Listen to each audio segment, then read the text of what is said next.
nakakapagtaka talaga, no, na dati unopposed yung interim release ni PRRD ng mga prosecutor, tapos ngayon bigla na lang boom, meron ng opposition, no? Nag-file na ng opposition yung prosecutor tungkol sa interim release ni PRRD, at saka talagang ang ginagamit pa nila na argument ay yung mga alam mo yung opinion ng mga biktima, no?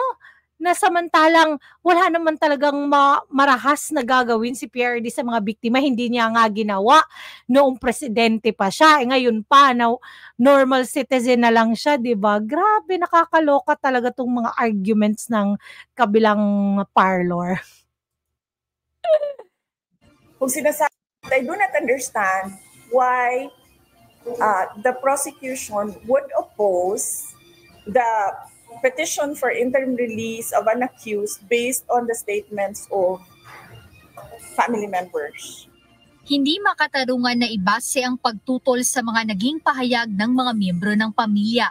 Ito ang iginiit ni Vice President Sara Duterte matapos tutulan ng prosecutors ng International Criminal Court o ICC ang kahilingan na pansamantalang paglaya ng kanyang ama na si dating Pangulong Rodrigo Duterte.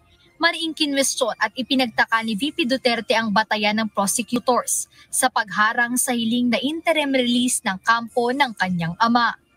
Kung sinasabi nila na hindi ibibigay ang interim release dahil merong mga statements ng pamilya, it doesn't fall also into the parang reasons kung bakit hindi ibibigay ang interim release.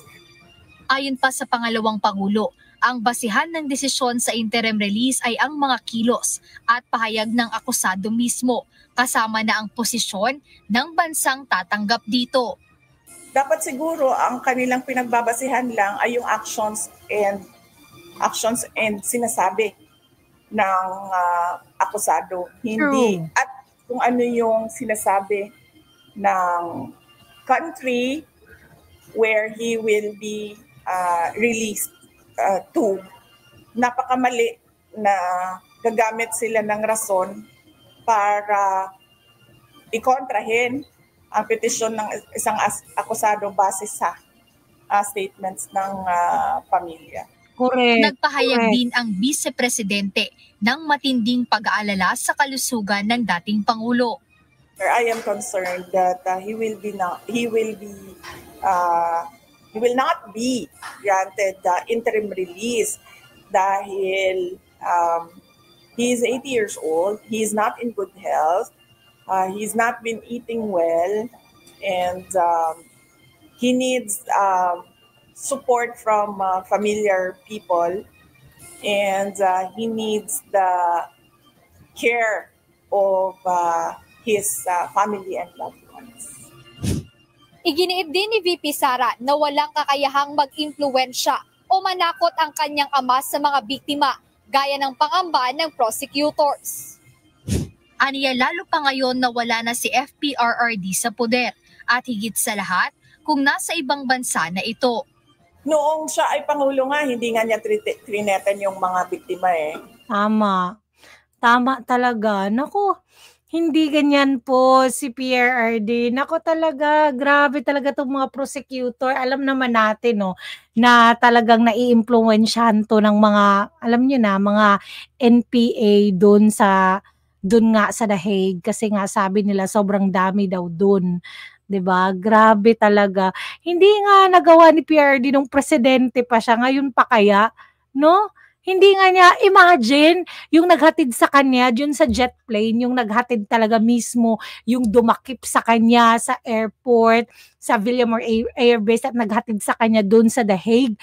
Isipin mo ha, binilhan pa niya ng mga jacket, tapos inutusan pa niya si Mijaldea na bilhan sila ng mga jacket at pakainin. Imagine mo yun.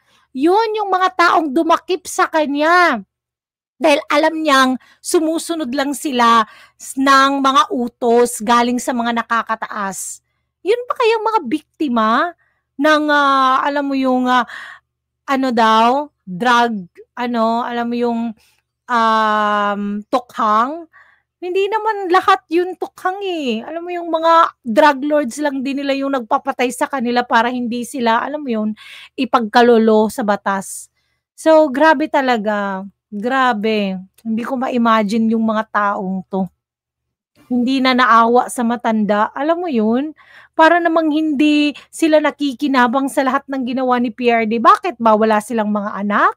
Na alam mo yun, nag-aaral sa mga kolehiyo, free tuition, alam mo yung mga daanan na sobrang laki na, mga tulay.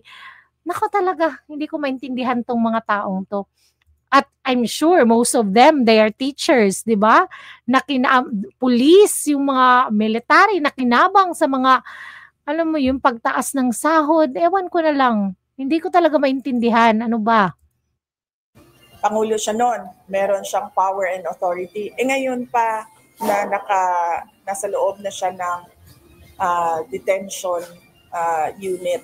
And lalo na kapag nasa ibang bansa na siya, na unreachable sa kanya ang mga tao sa Pilipinas. So, it doesn't make sense to say na magkakaroon pa siya ng influence kung meron siyang interim release. True. Ngayon ay nag-aantay sila VP Duterte sa magiging... Nako talaga, pag si Duterte may nangyaring masama, alam mo yung mamatay man or anong mangyari no sa ICC detention na hindi nakapag-interim release, nako talagang hindi makakalimutan ng administrasyon nito forever yung ginawa nila. Oo, wala talagang kamumuhian, kasusuklaman yung administrasyon nito pag may nangyari talaga kay PRRD, no? Wag naman sana. Naku guys, let's continue to pray, no? For that ICC judges na sana naman walang bahid ng, alam mo yon, walang bahid ng pagkabayas.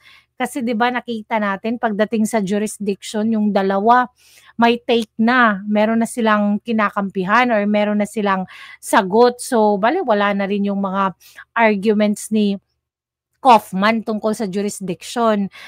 'Di ba? Nakita nyo naman na hindi talaga ginrant na alisin yung dalawang judges, 'di ba? Pwede naman sana anuhin nila yun eh. Alam mo yung palitan, pero hindi talaga guys. Grabe. Alam mo yung lahat na lang ng hinihiling ng kampo ni PRRD, parang inaayawan talaga nila, 'di ba? Klaro na yung mga ginagawa nila eh, parang walang talaga, nako. Let's pray for God's intervention na lang talaga tungkol dito. So ano masasabi niyo? Don't forget to like and subscribe to our channel. Have a great day everyone. Bye. God bless.